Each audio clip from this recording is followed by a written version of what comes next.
आज की कहानी है। क्या था उपेक्षा का पति के लिए प्लान।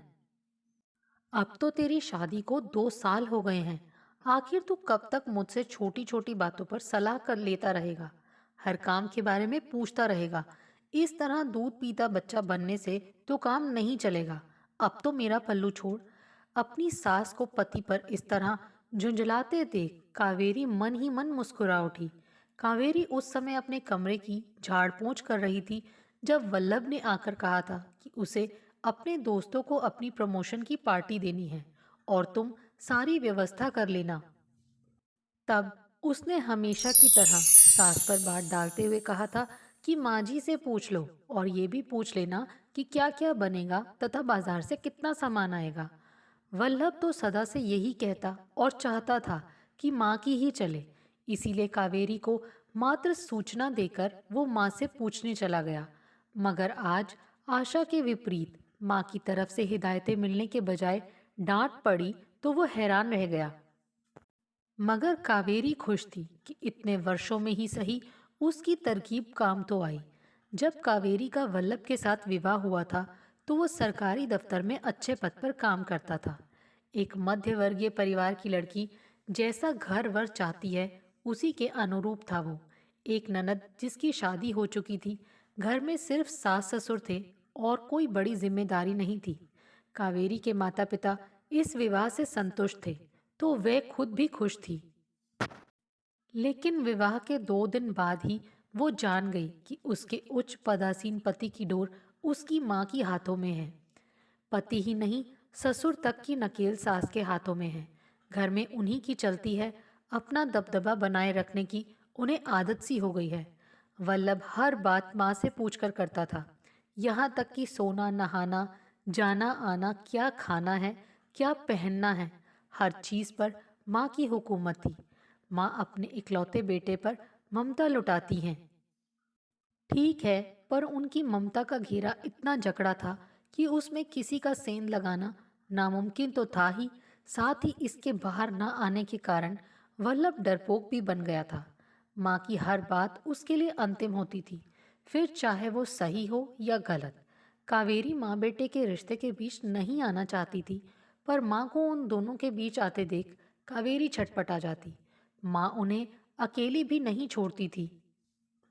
या तो उनके कमरे में बैठी रहती या फिर बेटे को कमरे में बुला लेती। पति की निकटता की चाह में कावेरी मन ही मन कुढ़ती रहती। वल्लभ से कहती तो वो लड़ता। तुम माँ बेटे के बीच कांटे बोना चाहती हो। माँ सही ही कहती हैं कि बीवी के आते ही माँ का साम्राज्य खत्म हो जाता है। पर मैं ऐसा नहीं होने दूंगा। इस घर में वही होगा जो माँ चाहेंगी। कावेरी ने बहुत समझाने की कोशिश की कि माँ अपनी जगह है और पत्नी अपनी जगह पर। माँ की उंगली पकड़ने के आदि वल्लभ को उसकी कोई बात समझ में नहीं आती। घर में तो सास चिपकी ही रहती, पर कहीं बाहर जाना होता तो भी साथ ही रहती। कावेरी की हर बात में नुक्स निकालना और वल्लभ को भड़काना तो जैसे उनका शौक बन गया था। पति सुख क्या होता है कावेरी समझ ही नहीं पा रही थी। अपने बेटे के सारे काम वे खुद करती। कावेरी करना चाहती तो कहती, तू 2 दिन की आई छोकरी मेरे बेटे पर हक जमाना चाहती है। अरे इतना बड़ा तो मैंने ही किया है ना इसे। इसकी ज़रूरतों से वाकिफ हूं मैं। तू क्या जाने कितना नमक या मिर्च खाता है। कावेरी चुप रहती, आंसुओं को बंद कमरे में बहने देती। हद है, कैसी माँ है। बेटे से इतना लगाव था तो शादी क्यों की थी। असल में वल्लभ को किसी के साथ बांटना उन्हें पसंद नहीं था। सास के दबदबे से आतंकित कावेरी सदा डरी सहमी रहती। नववधु के चेहरे पर जो लालिमा और रौनक होती है वो कावेरी के चेहरे पर कभी नजर नहीं आई। उसका निजी तो कुछ था ही नहीं। उन दोनों की आपस की बातों को सास कुरेद कुरेद कर पूछती। कावेरी शर्म से गड़ जाती जब सास उसके कमरे की चीजों को उलटती। एक दिन तो कावेरी ये सुनकर सन्न रह गई जब सास ने कहा, खबरदार जो मेरे बेटे के साथ ज्यादा सोई। दिन ब दिन कमजोर होता जा रहा है वो। अपने ही पति को खाने पर तुली हुई है। कावेरी का मन चिल्लाने को करता, पर पति ही साथ ना था तो विद्रोह कैसे करती। ससुर उसे करुण दृष्टि से देखते और स्नेह से उसके सिर पर हाथ फेर देते। तो पत्नी की झिड़की खाते। बहू के साथ मिलकर कौन सा प्रपंच रच रहे हो? याद रखना, मेरी सत्ता कोई नहीं छीन सकता। कावेरी समझ गई थी कि अगर उसे इस घर में रहना है तो चुप रहने के सिवा उसके पास और कोई रास्ता नहीं है। साहस मानो उसके धैर्य की परीक्षा ले रही थी। वे चाहती थी कि कावेरी उनके खिलाफ कुछ बोले और वल्लभ उससे नफरत करने लगे। मगर कावेरी पति के थोड़े बहुत प्यार को खोना नहीं चाहती थी, इसीलिए सास की किसी भी बात का प्रतिकार नहीं करती। वल्लभ उसे एक नन्हे शिशु जैसा लगता, जो कुएं के मेंढक के समान था, जिसने स्वयं रास्ता खोजना सीखा ही नहीं था। कावेरी को यह सोचकर हैरत होती कि वह नौकरी कैसे कर पाता है। उसका मन होता कि वह वल्लभ के काम में उसकी हिस्सेदार बने, पर वह सारी बातें माँ को बताता। कावेरी कुछ पूछती तो झिड़क देता, अपनी हद में रहो, बेकार के सवाल जवाब करना मुझे पसंद नहीं। मैं तुम्हारी बीवी हूँ वल्लभ, तुम्हारे सुख दुख की साथी। मैं हर क्षण तुम्हारे साथ बांटना चाहती हूँ। फिर छोटी छोटी बातें ही नजदीकियां लाती हैं। जब माँ को सब बता सकते हो तो मुझे क्यों नहीं? अकेले में कभी कावेरी कुछ कहने का साहस करती तो वल्लभ आग बबूला हो माँ के पास जाकर बैठ जाता। कुड़ती चिढ़ती अपने आप को कोसती कावेरी को लगता कि वो पागल हो जाएगी। कभी आत्महत्या करने का विचार आता। मायके लौटने का विकल्प उसके पास नहीं था। मध्य वर्ग की यही बड़ी त्रासदी है कि अगर एक बार लड़की को विदा कर दिया तो उसके अकेले लौटने का प्रश्न ही नहीं उठता। कौन माँ बाप ब्याहता बेटी को रख सकते हैं?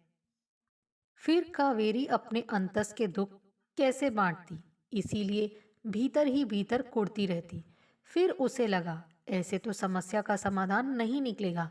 जितना वो कुढ़ेगी या रोएगी, सास उतना ही उसे सताएगी और पति और विमुख होता जाएगा।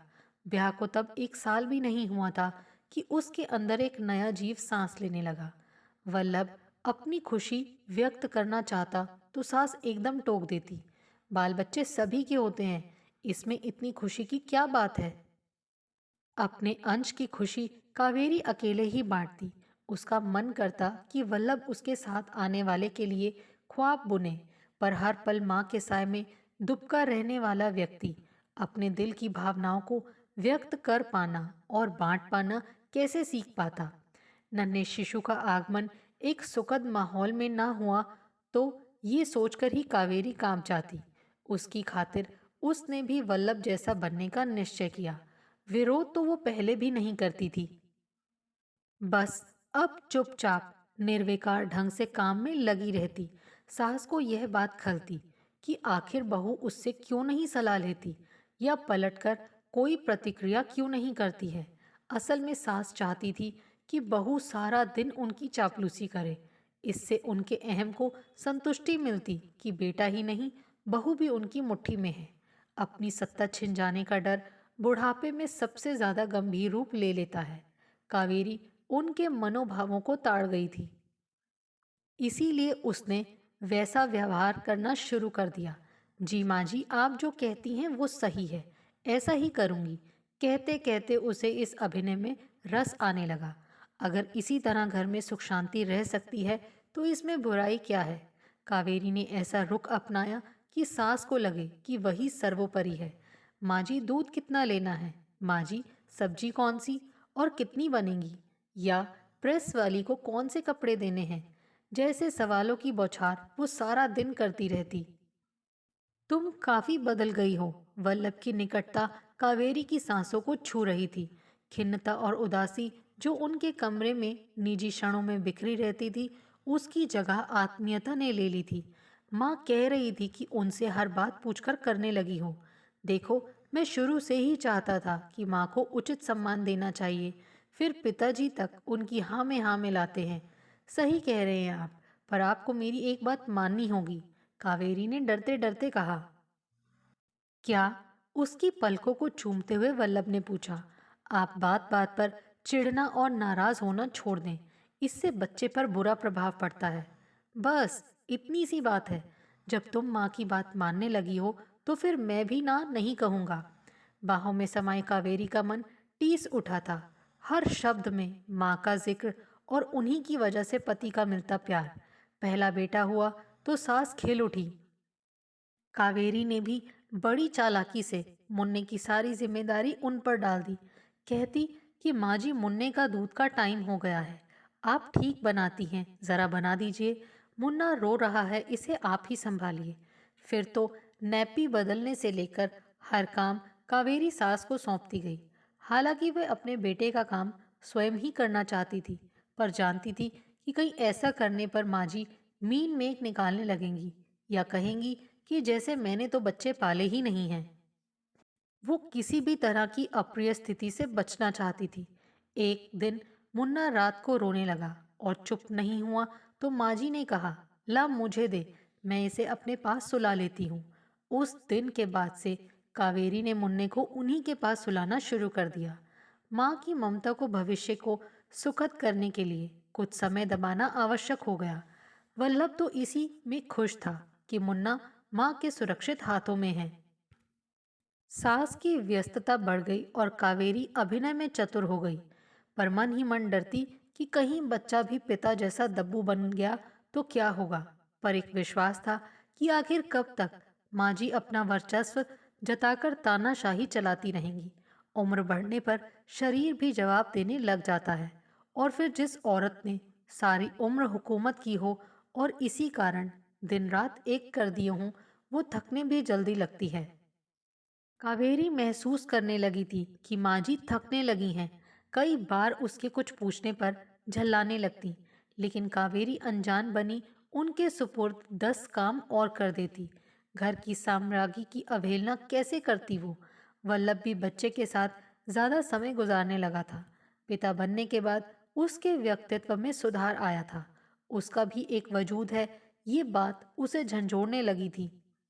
माँ जी कहीं किसी रिश्तेदार के घर शादी में जाने की इच्छा प्रकट करती तो कावेरी झट से कह देती, बच्चा आपके बिना कैसे रहेगा, और फिर मैं अकेली बच्चे और घर को कैसे संभालूंगी। या बच्चे को अपने साथ ले जाइए। या वह अपनी बात अधूरी छोड़ देती तो मात्र भक्त पत्नी को स्नेह सिक्त नजरों से ताकता वल्लभ कह उठता, ठीक ही तो कह रही है माँ कावेरी, तुम्हारे बिना तो घर एक दिन में ही अस्त व्यस्त हो जाएगा। फिर उनका जाना टल जाता। हालांकि कावेरी को बाहर जाने की इजाजत नहीं मिलती थी, पर अब वह स्वयं ही फिल्म के टिकट ले आता।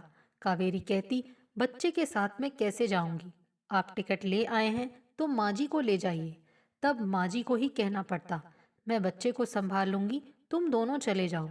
बेटे की खुशी की खातिर उन्हें बहू पर कमान ढीली करनी पड़ती। स्वयं उन्हें घूमने का बहुत शौक था, पर अब बच्चे की वजह से कहीं नहीं निकल पाती थी। पहले कावेरी को ढेर सारी चेतावनियां देकर जाती थी, पर अब उन्हें लगने लगा था कि उनकी आज़ादी छिनती जा रही है। बेटा भी बहू के निकट होता जा रहा है। पोते को ना संभालें तो बेटा नाराज हो जाएगा, और वह उनके रौब के साय से निकल गया तो क्या होगा, सोचकर वो कांप उठती। इसी कश्मकश में बहू के ऊपर से सारे प्रतिबंध हटते गए। मगर उस दिन तो हद हो गई जब उनकी बहन की बेटी के ब्याह में जाने की बात उठी। कावेरी रोने लगी, माँ जी, हम आपके बिना क्या करेंगे, आप ना जाएं, इन्हें भेज दें। अरे, 2-3 दिनों में आ जाऊंगी। वे जैसे कुछ राहत पाने को व्याकुल थी।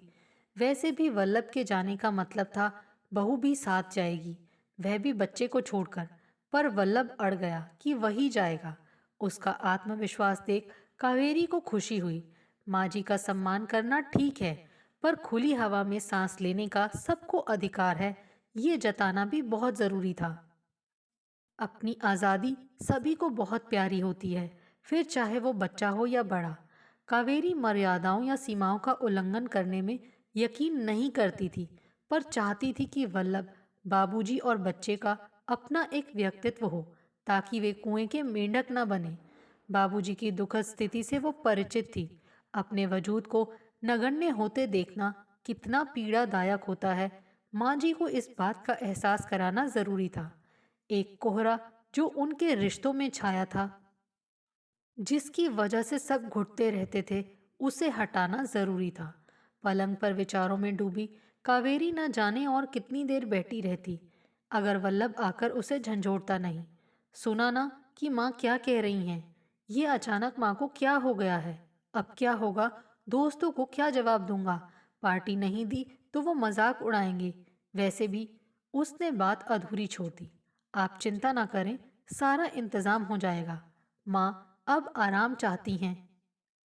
मैं सब संभाल लूंगी। आत्मविश्वास की किरणें और 2 सालों का धैर्य उसके चेहरे को दिपदिपा रहा था। वल्लभ को लगा अब कुछ कहना या पूछना बेकार है। उसे अपने इर्द गिर्द छाया कोहरा छटता हुआ सा महसूस हुआ। कावेरी मन ही मन मुस्कुराई और फिर किचन की ओर चल दी। दोस्तों, आपको हमारी ये कहानी कैसे लगी? आप कमेंट करके हमें ज़रूर बताइए। और जिन्होंने अभी तक हमारे चैनल को सब्सक्राइब नहीं किया है, प्लीज़ ज़रूर सब्सक्राइब कीजिए। Thanks for watching this video.